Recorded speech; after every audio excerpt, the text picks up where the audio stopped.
Welcome to Politically Basic. I'm your host, Kyle Campbell. As we always do, we're breaking down the basics of all political issues and current political events so that you get to decide. He's back for more. Our very favorite Hungarian-born Brit, sharp as a tack, everywhere at once, possibly workaholic, loved by all, gubernatorial candidate at the very top of the polls and holding now California's golden ticket. It's Steve Hilton. He loves California so much, he's uncovering Califraudia by unveiling Cal Doge so we can be Califortable once again. Steve, welcome back for round two. We get to talk some Newsom nonsense today, and golly gee, I just don't know how we're going to fill a whole 45 minutes, whatever is there to talk about. Exactly. It's so great to be with you again. Thank you so much. It's always such fun, and it's really important. There's so much going on, but this is the year that we actually take back and save our beautiful state. It's a very high energy start to the year for me. That's because it matters. It really matters. We can do this, but only if we really focus and get it right and work hard, and that's what I'm doing. You are doing it, and we can see it. You are working harder than I think I've ever seen anyone campaign, certainly in this state, and it is making a difference. We're seeing it in your incredible fundraising numbers. Congratulations. Thank you. Fundraising numbers are so important in a campaign, especially one like this. People don't realize, like, when somebody puts their hard-earned dollars behind a candidate, that's a huge deal. So the fact that you're blowing everyone else away means people are for you. They support you and back you and are very, very hopeful that this continues to go in the great direction it's going. So congrats on that. And why don't you give us just a general update on what's going on with the campaign now that we're in 2026? Thank you, Carl. So I will start with the fundraising, because what it really shows is there's real energy and there's a movement here, because on there's the overall number, and that's very encouraging. I'll just quickly run through. Of course, I know the numbers precisely because I'm very focused on it. And the reason it matters is that we're up against a Democrat machine that's totally corrupt, funded by the government unions. That's basically our taxpayer money. There's a limitless supply of that. So we got to build something from the ground up. This is like a startup. You know, I've started businesses myself, and this is exactly the same. You start from nothing. On day one, you've got to put together a team and financing and all of that. Now, the last 6 months of last year, which was the latest fundraising period that we have, so far what we've heard reported is that Antonio Villaraigosa, former mayor of LA, he raised $2 million. Javier Becerra, the former HHS secretary under Biden, 2.7.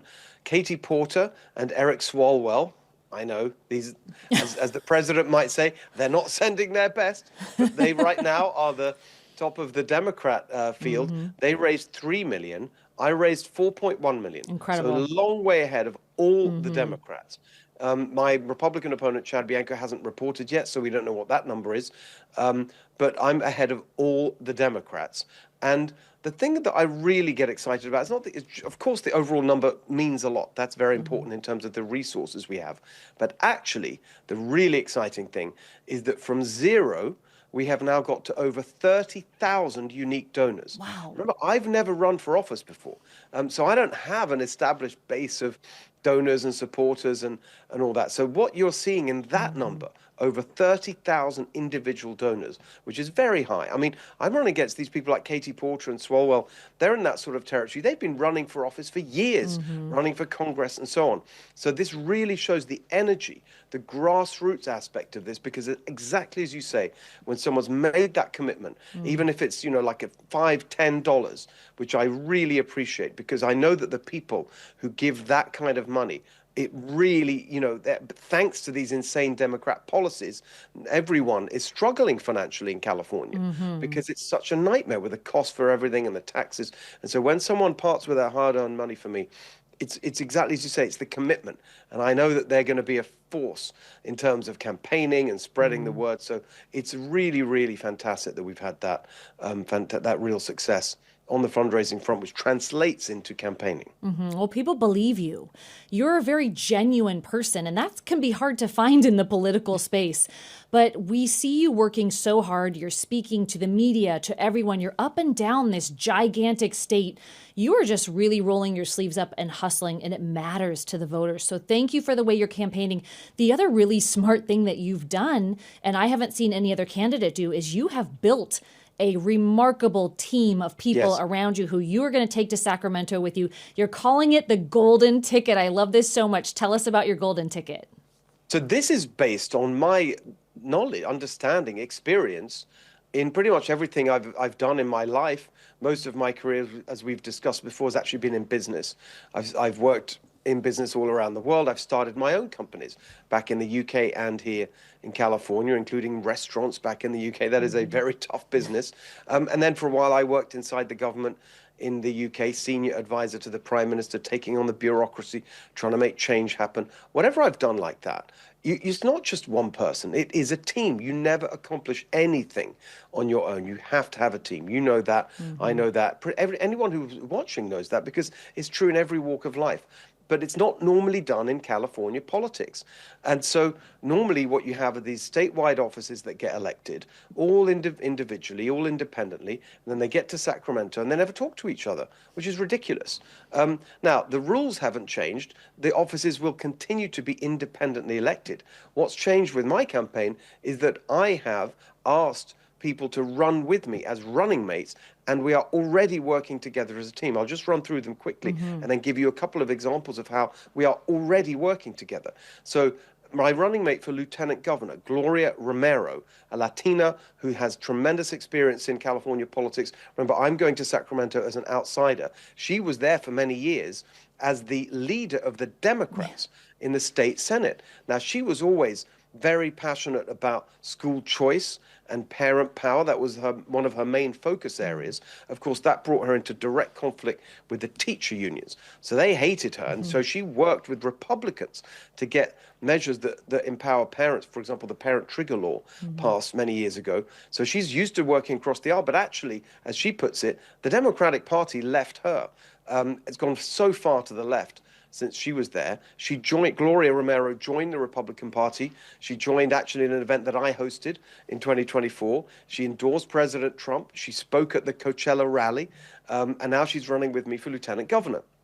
Then you have Attorney General. This is an incredibly important position because I know that when I get to Sacramento, and you know, do the things that we're going to discuss in terms of taking on the bloat and the bureaucracy and the climate extremism, all these things, we are going to face huge opposition from the interests that want that to continue. The unions, the activist groups, all these organizations that for so long, 16 years of one-party rule, they've had it their own way. They are going to sue us. They're going to use every trick in the book. So we need a really strong attorney general who's going to work with me, not just to advance the agenda that he's running on in terms of public safety and immigration enforcement and all those things, but actually to make sure we can get things done. That guy is Michael Gates. He was previously the city attorney in Huntington Beach. Huntington Beach, which is where I launched my campaign, really represents the kind of fighting spirit we need to take back California. And it was Michael Gates, as city attorney, who led the fight. He sued Gavin Newsom repeatedly on homelessness, on housing mandates, on voter ID. He filed a lawsuit against the sanctuary state law, which is still going through the courts. Michael Gates is a terrific fighter. For a while, for about a year, he's actually headhunted by President Trump to the Justice Department. He worked in D.C. for a year, but then came back to fight for us here in California alongside me. And then the fourth member of our team so far, and by the way, it's going to expand, is Herb Morgan. He's running for state controller. That's an incredibly important position because the state controller has the power to audit every organization that receives state money and then to stop the flow of money if there's fraud and abuse and waste, which of course there is on a massive scale in California. So this is why we need to be a team. We've already been working together. Herb Morgan and I running for state control. By the way, Herb is a very serious financial industry guy. He had a financial company that he sold to Howard Lutnick, now the Commerce Secretary. They worked side by side.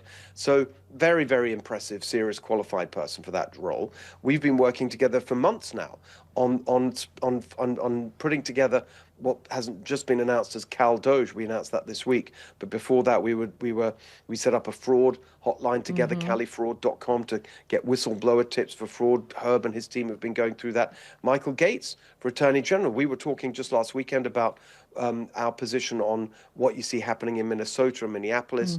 And we hope that never comes to California, of course, but we're going to be very strong if it does. We've talked about it extensively, what our response would be. Myself as governor, Michael as Attorney General, we put out a strong statement on that. We did an event yesterday. We're taping this on a weekend. We did an event just a day ago that we're taping this, Kyle, with all four of us in Los Angeles as a team. We get on with each other. We're friends, but most importantly, we have a really clear shared vision of how we're going to turn this state around and make it golden again. That's the golden ticket. Well, it's political campaign genius. Now, I spent 2 decades almost on the backside of campaigns and the media side. It doesn't make me an expert on campaigning, but I can sure identify when somebody's doing it in a way that's going to get them a lot of success. And wow, you are just checking every box here. And it's interesting that you bring up, Minnesota. Look at the AG over there. I mean, Michael Gates will blow him out of the water. That guy doesn't even know what First Amendment protections are. That's terrifying. Look at who they just elected over in Virginia. This guy who's calling for violence against his opponents. We need such a strong team here. And it's kind of funny, Steve. Do you ever stop and think like the people you have assembled on this golden ticket are doing more right now for the state of California than the people who are actually in those positions? Of course. In Sacramento. Are you shadow running this state? I wouldn't be surprised. I think you guys are doing a lot of good already. Well, exactly. And we have started work already. And actually, that brings me to the announcement that we recently made on CalDOGE, the California Department of Government Efficiency, which is also an example of building the team, because you've got multiple different parts to the team. You've got the statewide elected officers, but then, of course, you've got the actual administration, the government of California.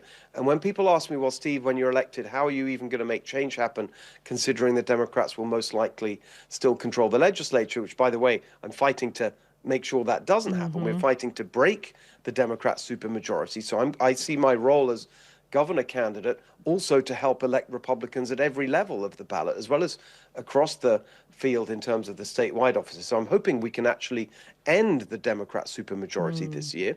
But it's likely they will still control the legislature. So people say, well, how are you going to get anything done?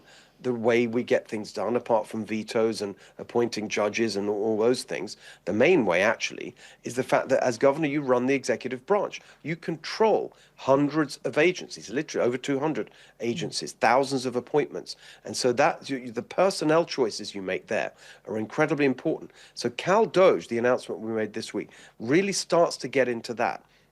And actually, I've made some appointments to CalDOGE. Right now, they're volunteers. We're just a campaign. We're not paying anyone. But we've got some seriously qualified people running it. Jenny Ray LaRue, who previously ran for governor. She's a very serious businesswoman who's run a financial analysis company that trains auditors and analysts. She's studied the mess that's California very deeply. She's running the operation. And then we have 2 work strands under her. One is focused on fraud. We've got someone going to be running the fraud aspect, who's a former federal fraud prosecutor who's been at the highest level hunting fraud in the Department of Defense, for example, in contracts there. And on the other side of it, which is the more, you could call it the government reform aspect, what are we going to do about this bloated bureaucratic government? All these agencies need to be cut down, either reduced in number or in size. We've got to look at all the overlaps and duplication. We've got endless bureaucracy coming out of our ears in California. I've hired the guy, Paul Miner, who actually did this work for Governor Schwarzenegger over 20 years ago, but then nothing really happened with it. And we've been meeting. He's already getting to work. Our fraud hunters are getting to work. We've got a stellar advisory board. Kevin Kiley is on the advisory board. From the Senate, from the state Senate, Tony Strickland, and from the Assembly, David Tungipa, my good friend. And we've got, there's so many people. I don't want to go into the list. We've got a really strong advisory board there. We're getting tips coming in, insane examples of fraud. For example, one of them that came to light just this week since we launched CalDOGE in the area of medical fraud, healthcare fraud. Dr. Oz was here highlighting that. Well, here's a new one. This is unbelievable when I heard this. But of course, it makes sense when you look at what Gavin Newsom's doing in this crazy world he's built.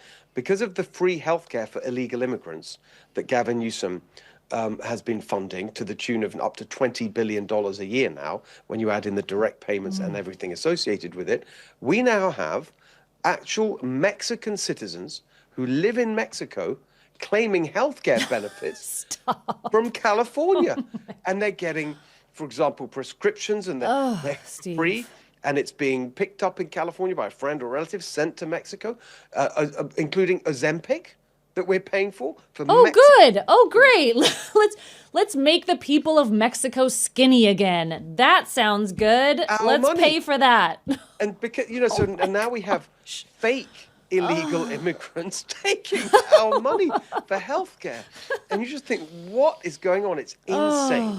It is insane. I mean, we could pull one of those Hakeem Jeffries talk for 24 hours straight Right. filibuster monstrosities and just talk fraud in this state. But, I love that you're not waiting until you get elected to start Right. this work, Stephen. I do believe that you are going to be our next governor, and I am going to be saying that a little bit more loudly and more frequently as we go on. But I love that you are kind of taking this, possession is 9/10 of the law sort of mentality here. Right. Like, just get going. Let's go. And the response that I have seen to Cal Doge is everyone was so ready. It was like water in the desert. They were like, great, let's go. Where can I call? What can I do? Can I go knock on doors? And everyone's like, hang on. We don't want to, we don't want to get ahead of ourselves here, but people are so ready for this. And I'm thrilled that you're doing it. You're building a brilliant team. I actually just interviewed Kevin Kiley, and I'm a really big fan of his. Yeah, he's wonderful. Something he is. I'm so glad that you're working with him. You guys are kind of peas in a Well, we pod got to get here. him back in Congress or in some position. I mean, that's the thing that really matters. He's such a strong. He's so good. He's a fighter. He's a fighter like you are. And something that he said when I interviewed him was really interesting and I think is so relatable here. He was just running down the list of ways that he's fighting the current administration, meaning Newsom, and all of these things. And it was just this nonstop thread of things he's doing to fight. And I just thought, while he was talking, this is remarkable, number one. But number two, imagine what we could be doing in this state if our best people were not busy fighting a governor who is actively destroying us. And I think of you, and you're stepping in and you're kind of taking hold of some of these real crises and fixing them already. So wow, thank you for doing that, first of all. And we've just got to keep this going. But I'm so proud of the way that you are moving forward in this, Steve. And I just want to keep affirming you in that. I think you're just really nailing it. Thank you, Carl. I really appreciate that. And I saw something else too, that you want us to be Cala unified. And I just thought, wow, so much division happening lately. In so many ways, citizens versus non-citizens and right versus left. And are you going to be the great unifier of California? It seems like you're already doing it. Well, I think what we really need to do in California, what I mean by that is we've got to get all this ideological nonsense out of these conversations, because actually when you talk to most people, they really agree on some basic things. And it's the activists and of course in California it's the left, because they've been in control 16 years of one party rule, that keep pushing and pushing in these extreme directions. But when you look at, for example, the platform that I'm putting out there, you mentioned Califordable earlier. That is the title, the name of the agenda that we're putting out there. We're going to make our state Califordable, and in fact, we've got a series of town halls all around the state called the Califordable Town Hall Tour, where we're taking it on the road. And right there, in every event, we have a banner, and it's got the 5 points. It's very simple. Instead of what we're going to end the Democrats' climate crusade, the extremism there, and we're going to have common sense on energy policy, so we can have $3 gas and cut your electric bills in half. We're going to end the bloat and fraud and corruption, as we've been discussing, in our state budget, so we can cut taxes. Your first $100,000, no state income tax. We are going to end free healthcare for illegal immigrants and use that money to lower healthcare costs and wait times for Californians. And finally, the fifth one, it's so important, which is ending the insane labor and environmental regulations and all this kind of climate nonsense that goes into what they've done in terms of housing, help push up housing costs, including this war on single-family homes, where they want everyone to live in apartments, all shoved together. That's not the California dream. We're going to restore the California dream, and that means a home that you can afford to buy. So those are the 5 points. $3 gas, cut your electric bills in half. First $100,000, no state income tax. Lower healthcare costs and wait times, a home you can afford to buy. Califordable. Now, that is a plan that most normal people can get behind. And that's really what I want to unify the state behind, not just some empty word about let's work together, but practical things that means that we can take the kind of heat out of some of these political arguments and just focus on doing things that help people. That will. I think, you talk about taking the heat out. We've got to turn the temperature down. You've heard everyone say, we've got to turn the temperature down. Everyone's upset, and they're upset here. And I think a lot of the things that you just named that you have a plan to fix are the reason everyone's so upset. And then we end up clashing with each other. Yeah. You talk about your plan in your campaign and how you will unify based on just getting us a better quality of life here in this state that we work so hard to live in. But do you think that's going to translate to kind of the emotional side of being a Californian? We're pretty riled up and angry at each other and upset just in general. We're even right now, like as we speak, there are so many violent clashes happening all over the Los Angeles area over this, anti-law enforcement, anti-ICE. How do we attack this other yang to the yin side of healing our state and making it golden again in terms of just how we're feeling and how we're going about our day-to-day lives? Does one set of plans kind of translate and fix the other side, or do you have thoughts on that outside of that plan? Well, I think that, and I'll start with the specific and make a general point, specifically on the immediate issues that are prompting this kind of unrest and violence, which we hate to see, and chaos and lawlessness on the streets. It's absolutely horrific. We don't want to see that. But look, why is that happening? Because Democrat politicians are fanning those flames. They are deliberately provoking that kind of unrest because they think it helps them politically. Certainly Gavin Newsom, who's constantly raising the temperature in relation to immigration enforcement. And of course, the other practical side of that, so that's the rhetorical side. He's kind of saying, calling ICE agents these terrible names and making these disgusting comparisons that rile people up and get them all hyped up. He's making it much worse. It's so reckless and irresponsible. That's the rhetorical. But actually, on a practical level, it's the sanctuary state policy and the way that that is being implemented, particularly in the big cities, that is on the day-to-day level making it worse, because when you don't have the kind of cooperation that I would bring along with Michael Gates, where we've said very clearly we would work with law enforcement at every level, federal, state, local, to make sure that all laws are peacefully enforced. So that'd be a big change when we are in those positions. Right now, you've got the opposite, where you've got this confrontation instead of cooperation. So that's what's prompting some of the scenes that, even Tom Homan says very clearly. Tom Homan's a good friend of mine. He says, I don't want to be doing any of this. Right. We don't want to have this the kind of presence in our communities for immigration enforcement that is used to provoke these kinds of responses. We want, if we had cooperation, we could do it all peacefully at the level of the jail handovers and so on, or the law enforcement locally or at the state level could give us the information about where we need to go to get people. But that's not happening. And so all of that provocation, both the practical and the rhetorical, that would end when I'm governor and Michael Gates is attorney general. But the broader point I wanted to make about unifying the state is that I think it comes down to an attitude. I think one of the reasons that everyone's so kind of riled up about everything is because we've ended up with this incredibly bossy, bureaucratic, nanny state government telling us what to do all the time. And sort of people kind of push back against that. This is California. One of the reasons I love California is not just our physical beauty and what an amazing place it is and the incredible people and the range of things that go on here, but the attitude of California. To me, California represents, it should do, the pure expression of freedom in the American sense. And there's something about our, I sometimes call it the rebel spirit, that's, the way California was founded and these amazing industries developed, whether that's Hollywood and tech, whatever, it was pioneers and rebels who came here to do incredible things that hadn't been done before and to actually be free. And that kind of free spirit, rebel spirit, vibe of California, that's been crushed under this nanny state bureaucracy, and people don't like it, and they react in all these different ways. So I'm planning to lift the boot of big government off the neck of California's soul and spirit, if you can put it like that, so that we can all breathe freely and live freely and just follow our dreams and whatever that may be. For everyone's different. So for some people it's just a very simple, basic thing, a good job where I make enough to raise my family in a home of my own in a nice, safe neighborhood with a good school so my kids have a better life, or some incredible dream like, let's build rockets to colonize Mars. Yeah. Whatever it is, you should be able to do that better in California than anywhere else on Earth.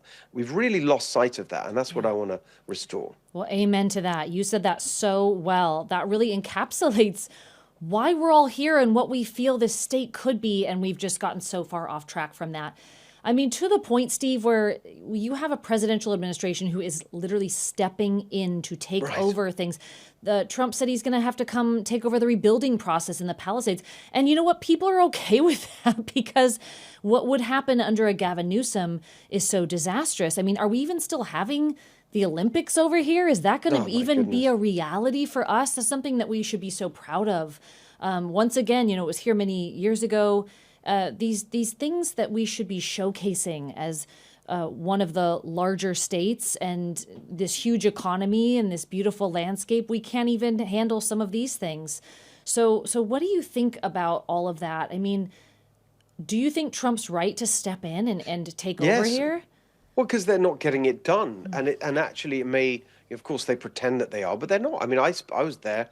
I've been there often during the past year in the Palisades and in Altadena, just to take those examples. But what's going on there is an absolute illustration of what's happening across the state, which is you've got these endless bureaucracies that never give you a straight answer, that make everything more expensive and costly and time-consuming and a massive hassle, whether that's running a small business or just trying to, build a house, whatever it may be. And then on top of that, you've got these useless machine politicians, career politicians like Gavin Newsom, Karen Bass, whose only skill is kind of navigating the political machine, pandering to the activists, the unions, and so on, saying things on social media without actually knowing how to do things, how to get things done in the real world.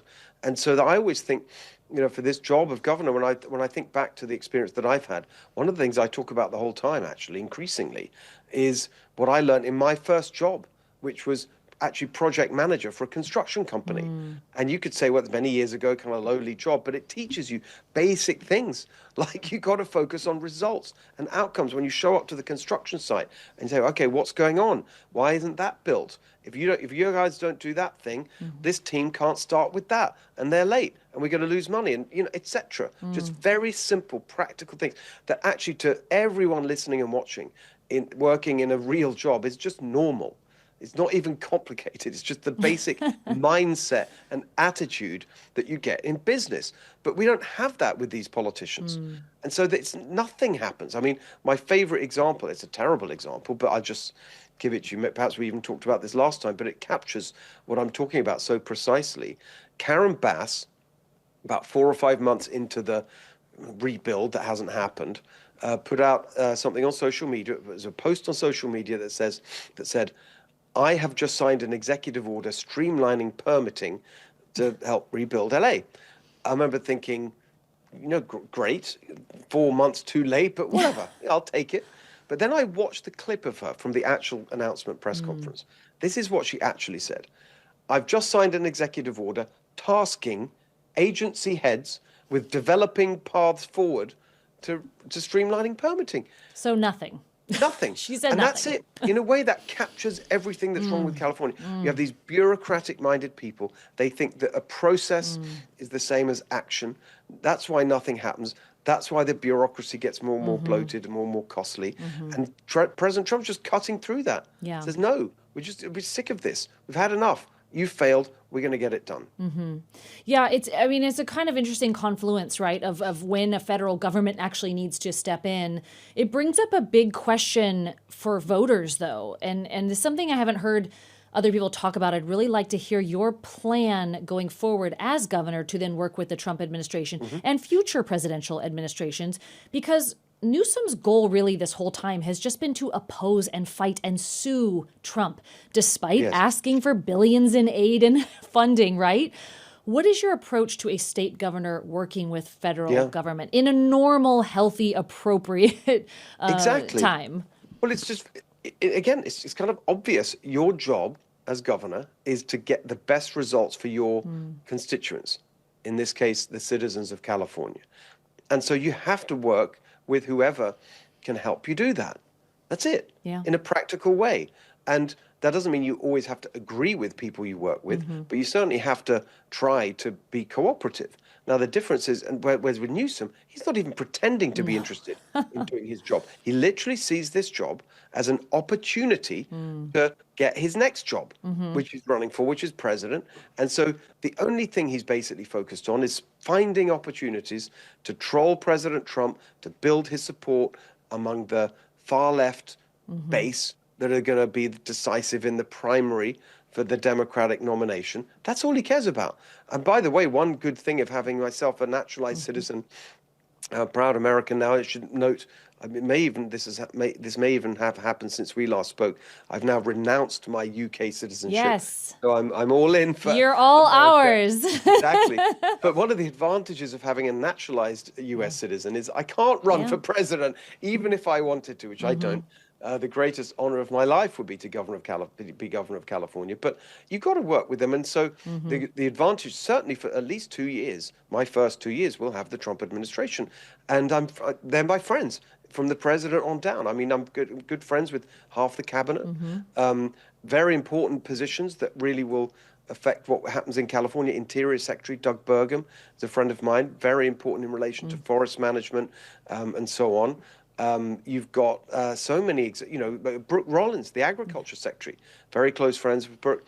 That's a huge industry that's been completely attacked by the Democrats. So in so many of these, Sean Duffy, Transportation Secretary, Sean and I have talked about high-speed rail and what we need to do to put that out of its misery and put positive alternatives in its place. So there's so many ways in which we're going to, and Pete Hegseth, of course, and we were a huge military state, the largest in the nation in terms of the number and the range of U.S. military personnel and bases and so on. So that's a huge part of who we are as California. So in all these different areas, we're going to, this administration is going to have a strong partner here in California when I'm governor. But actually, even if it's we hope, of course, it's another Republican administration beyond that, and we'll continue that. But regardless of who it is politically, it's your responsibility to work with whoever it is to get the best results for Californians, and that's what I will always do. Right. It's so refreshing to hear you say that. And that's sad in a way, right? Because it's the exact opposite of what we've been suffering under here. But to hear you outline this and your willingness and openness and your understanding of this is the way it's supposed to go is just tremendously refreshing. So we can't wait. I mean, please, Lord, make it happen. Let it be so. Let's talk about the race. You've got some other candidates in here. It's a kind of a little bit of a motley crew at this point. Matt Mahan, mayor of San Jose, has just decided to throw his hat in the ring, as Rick Caruso said he's not going to run, which I think simplifies things a little bit for a lot of people. But what do you think about where the field stands today? I don't know if I'm really confident that anyone's going to do anything about Eric Swalwell not literally legitimately living in this state, or probably legally not really being allowed to run for governor. It doesn't seem like anyone's going to actually take a crack at that in court. What do you think about the field? Well, I just think we need to address the point that's a lot of people are talking about very directly, which is if you look at the polls, they've been pretty steady for the last couple of months, and they show two people at the top. We have a top two system, and so the top two go through, and sometimes I'm in the lead and sometimes I'm second. That's the good news. But actually, the other part of that is the other person who's either in the lead or just behind me or whatever is the other Republican, Chad Bianco. And so I've heard a lot of Republicans say, fantastic, it's great, we're going to have two Republicans in the top two. We're guaranteed to have a Republican governor. No, that is not going to. That is a fantasy. Does anyone really believe that the Democrat machine will just hand over California to No way. Republican. Of course not. No There's way. They're absolutely cooking zero chance something. of that. What are they Yeah. cooking? What do they got Well, brewing I on the think that what stove? what you've got going on is a process right now where the unions, especially the big unions, some of the smaller unions have already endorsed, but the big unions are still waiting, and I think they are waiting to anoint their candidate, who's going to be their puppet, who they are going to then get behind, and they're going to get as many of the other candidates out of the race as possible. Remember, they don't need to get everyone out of the race. They just need to get enough people out of the race to get enough consolidation of the Democrat vote to get them in the top two. And actually, they also, the other thing that they do is they spend money to get a Republican in the top two. Right. And they spend money to get the Republican that they don't want to, that they do want to run against because they think that person is the weaker candidate. Now, we've already heard, again, I don't know if it's true. I'm just reporting that sources here in the Bay Area where I live, of course, Eric Swalwell's district is here, so people who know him have been telling me that Swalwell is saying that he's got a super PAC lined up to back him with $10 million that they're going to spend promoting Chad Bianco because they believe that he's the candidate that they will do best against. My view very strongly is that we have to get behind one Republican candidate to guarantee that we don't split the vote and have the absolute calamity of two Democrats in the top two. If that happens, you can say goodbye to all these other things that really matter in the elections this year. The other races, of course, statewide, but in particular, voter ID. That's on the ballot this year, thanks to the hard work of Carl DeMaio and others across the state. I've been there on the campaign trail promoting voter ID, making sure we get those signatures. That's now happened. That's great, but it's not good. We got to win that at the ballot box. If we have no Republican in the governor's race, then turnout will be lower, enthusiasm will be lower, all these other races will be affected, the congressional races, we need to keep the House majority. It's a real disaster. We've got to take this seriously. We've got to get behind one Republican candidate, and my argument is that it's me that we should get behind because I've got the business experience, the government reform experience, the media platform, the team, the relationships with President Trump and the cabinet and so on. So I think it's a pretty clear choice, honestly. And then when you get to the Democrats, I actually don't think it matters who they put up because we've had 16 years of one-party rule. And the argument is it's obviously time for change. And even if you're a Democrat or an independent, I've found an argument that works really well is to say, look, you don't have to become a Republican to vote for change this year, but just bear in mind that one-party rule is not healthy. It's not healthy to have one party in control for so long, in control of everything. And I think that we can really do this. I know a lot of people look at the race and say, well, how can a Republican win? My argument is things have got so bad. People are desperate for change. There are actually enough Republican voters to win in November, as long as we get that turnout very high. That's why voter ID is so important. And then finally, I'll just say on, the actual individuals, I think that the candidates who I'm looking at and thinking, you know what, this is the group that the eventual Democrat nominee that will run against me will come from. I think it is either Eric Swalwell or Katie Porter. I know people think that she blew herself up. No, she's very much in. I think there's a strong chance that she will be the union's choice, actually. And then you've got Matt I'm Mayhem. laughing because I really want to cry when we talk about Katie Porter and Eric Swalwell. But you know who? I mean, these people. And then you've got Matt Mayhem, who's just popped up. He's the mayor of San Jose, not at all known around the state, but he's got a lot of money behind him from Silicon Valley.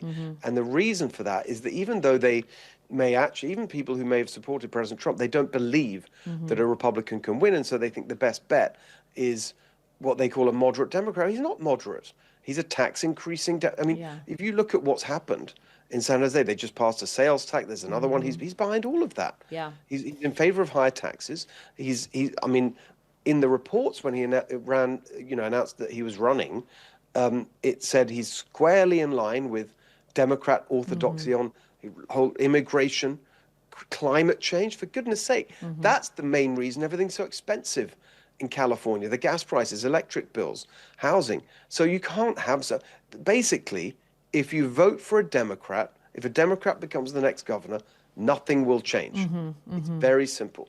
We cannot have another Democrat. So in the end, I don't think it matters too much who they send. Our argument will be you can't have another Democrat if you want things to change in California.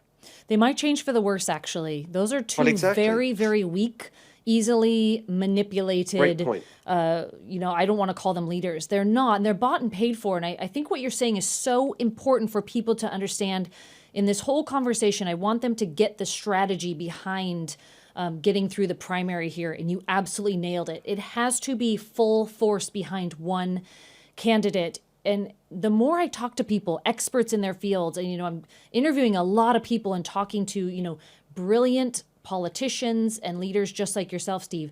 And the thing that keeps coming up is the unions run this state. Yeah, exactly. And people don't realize. So look at where the money's coming from. Is this a union-funded candidate, or is it a candidate like yourself where the people have funded? And that matters so much because that's how they're going to lead. Are there going to be puppet strings, or are you going to be free to move your very, very wise, well-educated, and well-experienced policies and plans through, or are you just a prop sitting in a chair in Sacramento and you just do what you're told? And I think the more that people understand what we're really, really up against here, you're absolutely right. It's got to be one on the Republican side, and it's got to be you. Also, what in the world is even the Democrat Party anymore? Some people say to me, oh, you're a Republican. It's like, well, why in the world would I be a Democrat? That's why we have a flood of people going to the middle and aligning with independent or changing their registration to independent. They don't even know what they stand for or who they are anymore. So we can't go that direction. It would just be even more of a disaster than it is now. And while I've got you for a few more minutes, I want to ask you, let's talk about some of these other issues again that the other candidates really aren't focusing on, and what I think makes you such a great candidate for this position, which you've talked about making the state more affordable. You've talked about all these issues that we are dealing with and the lawlessness and how we're going to handle illegals, and my head's still spinning that we are making people in Mexico skinny. I'm going to have to take a minute and a glass of wine after this and wrap my brain around that. Maybe Mexico will pay for it. Let's talk human trafficking. This is where my heart lies. This is an issue that is just growing and out of control. And the more we don't get our hands around the illegal immigration issue, the less we're going to get our hands around the human trafficking issue. What are you focused on right now? What's going on as you attack that very, very important issue?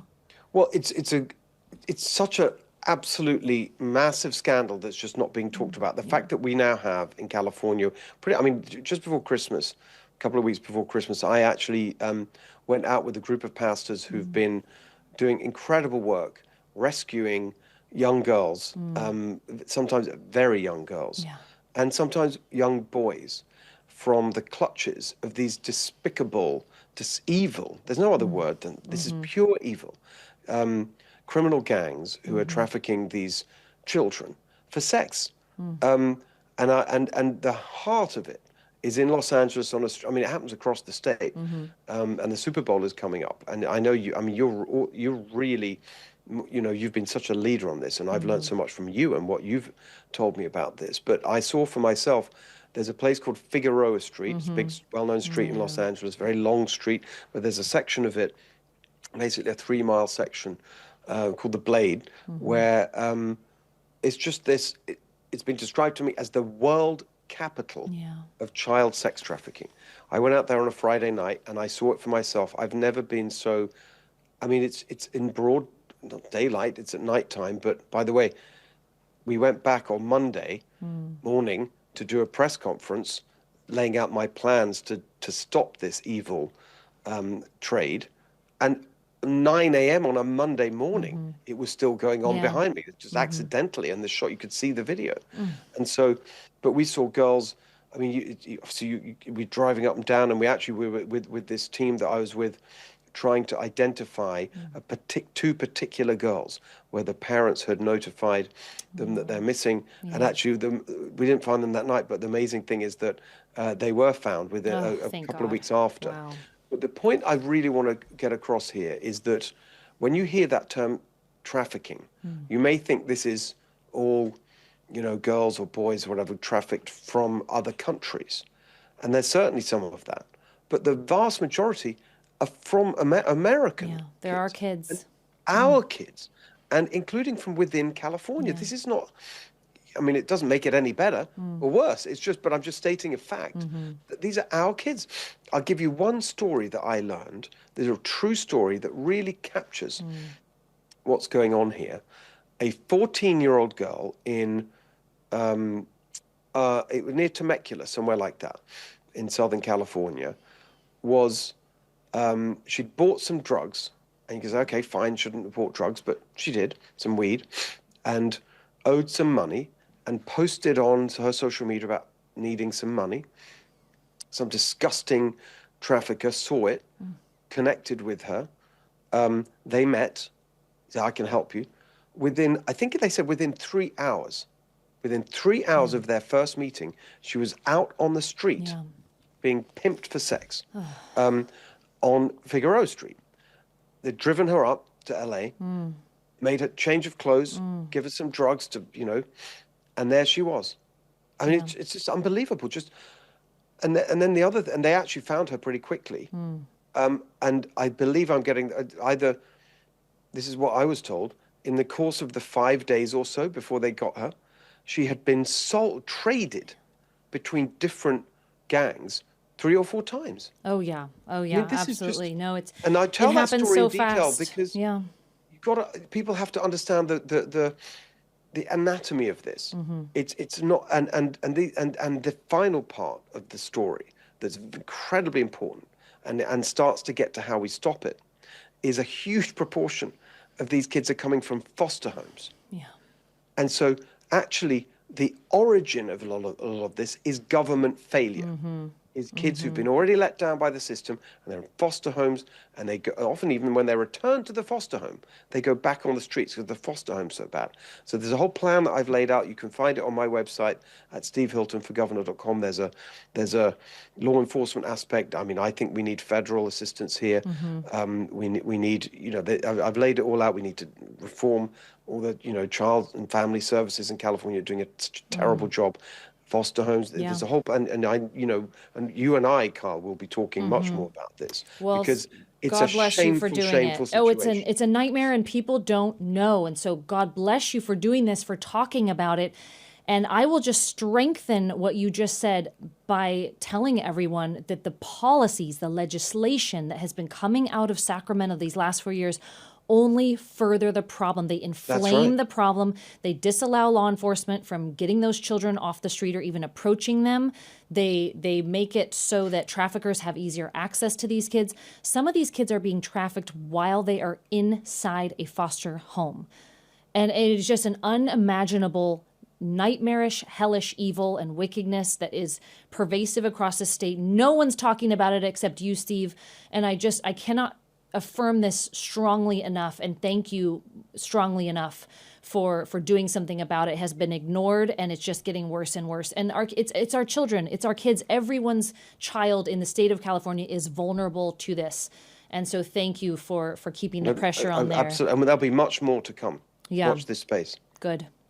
Well, while I've got you for a couple more minutes, we're going to wrap up here, but I've asked everyone on Newsom Nonsense to tell me your favorite, or should I say least favorite, piece of nonsense that has come from Gavin Newsom. Well, there's 2 candidates here, so I don't know, maybe you've talked about it already. So pure nonsense in terms of him is the Davos spectacle he made of himself. I don't know if that's something you've discussed. I mean, it was hard not to talk about it. It was so bad. What a joke. He goes, he humiliates himself, our country, for no benefit. And again, part of his only focus, really, which is trying to troll President Trump, except it spectacularly backfired.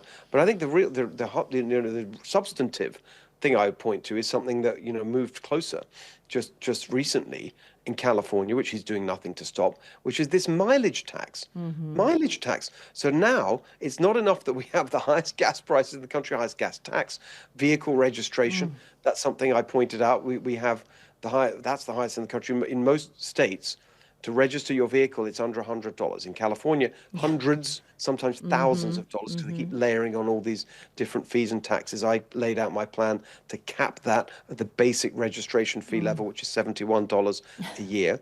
But the new thing, on the same day I announced that, here they come with their mileage tax, where they're going to track you, apart from the creepy surveillance aspect of it, they're going to track you everywhere you drive.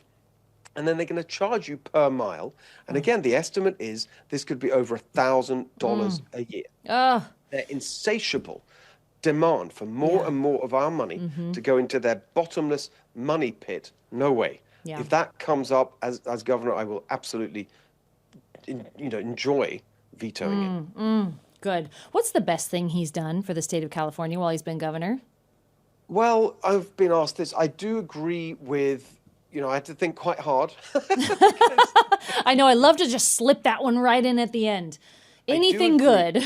Yeah, I do agree with the ban on smartphones for kids in schools. Okay. I think that's right. Good answer. And I argued that in my book, More Human, in 2015, now 11 years ago. And so I've always been, it's a real menace. Every parent knows that. And so I think that was a good move. Wonderful. Okay. Don't hate me. I've got to ask you before we close, and I am going to close, and I am going to let you go because you're so busy. But this is the question that everyone wants to know, and you don't have to tell me the strategy, but are you and Chad Bianco going to connect at some point and sort this out between the two of you? Look, it's an election. I know Chad, we've spoken. I think that we're both very competitive people. That's clear. And I'm going to compete for this. And it's an election. And my plan is to win it. Yeah. Good. That's what we want to hear. And thank you for answering it. Well, we are your biggest fans. We're here for you. We support you.